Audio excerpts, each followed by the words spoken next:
Linda Vigiletti. I've been volunteering here since 2009.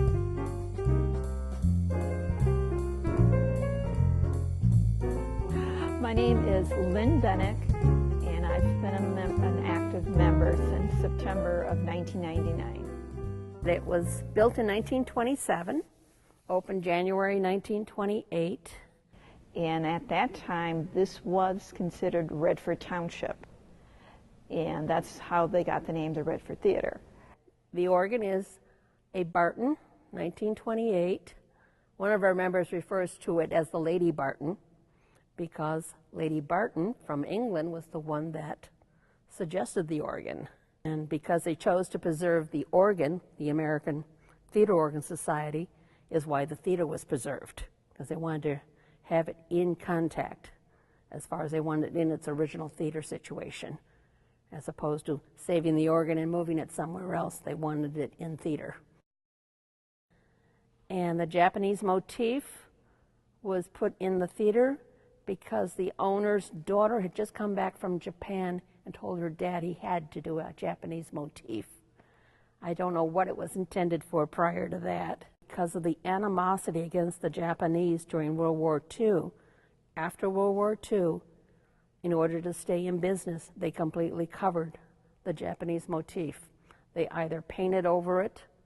When I came here in the 50s as a kid, the courtyard was completely covered with red drapes, red velvet drapes.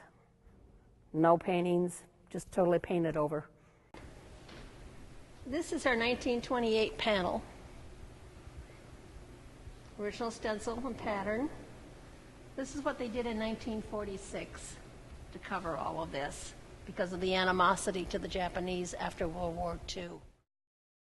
We have slowly renovated and uncovered different aspects of the theater and try to make it as original as possible. And with that, a member, Donnie Martin, went and researched the organ and painstakingly went over the whole organ and tried to bring it back to its as close to the original stature as possible. And that's still ongoing. I'd say it's about 90-some% restored at this point. We're still waiting to try to get new carpeting in and finishing off the balcony seats.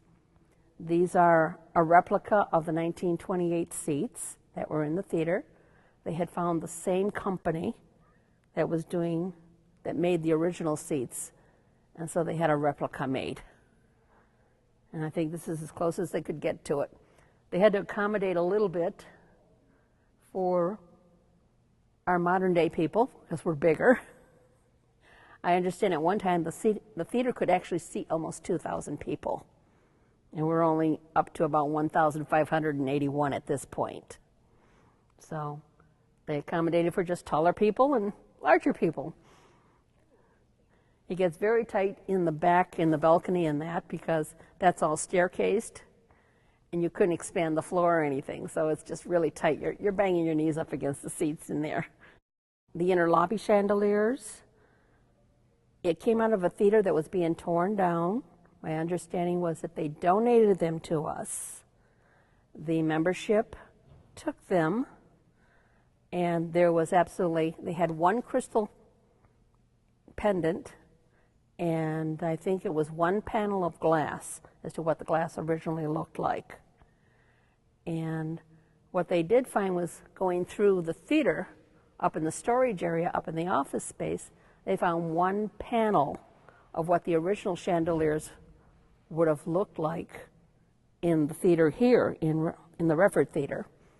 And so they took that motif and painted it on the glass panel, and that's when they revitalized the lamps, the chandeliers. I've gone to know and love a good number of people here in the theater, and we have gone on different outings, different trips. We help each other out, and we all have a common love for the theater and a common love for the theater, movies. I love old buildings. By profession, I'm a real estate appraiser, And so I love being able to help restore and keep alive an old building such as this. When people come by and we tell them that it's all run by volunteers, we get a number of people, they just couldn't believe that volunteers would be able to do something like this and carry it on as long as we have. I grew up here as a kid.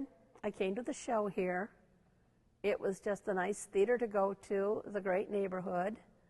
I had never seen any of the restoration work.